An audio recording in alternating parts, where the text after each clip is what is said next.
Vetëvendosje pas asaj që janë arrestu pas arrestimit të 19 zyrtarëve ka dalë dhe më ka sulmu mu. Nuk kam prit që ata më lavdojnë mu, po qysh e sulmon një ministër që nuk i shtin nër tepi keqpërdorimit, po i qetën dritë edhe përfundojnë të arrestuar ata zyrtarë, po për te asaj e kanë bërë një sen që ka qenë papranueshme. 400.000 euro cash, policia e Kosovës i ka gjetë në WC-n e një shtëpie private të një zyrtari të Ministrisë së Bujqësisë.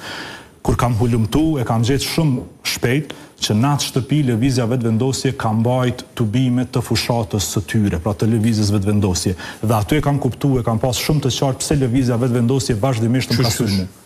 400.000 euro në një shtëpi ku i mbajt tubimet të lëvizjes vetëvendosje? Saksisht. Në cilën komun? Të Podujevës, në Lap. Në Lap. Lap. A keni prova? Ka policia prova. Pra po flas për raportin e policisë që i ka zgjedh në filan shtëpinë 400.000 euro në tualet. 400.000 euro në tualet? Po, dhe nëse shkoni në Lap e kuptoni se në atë shtëpi lëvizja vetëvendosje ka mbajt tubime zgjedhore, ka bërë fushat, e ka përdorur si bazë për të bërë fushat në Lap. Prandaj e kam pas qartë pse po më sulmon lëvizja vetëvendosje.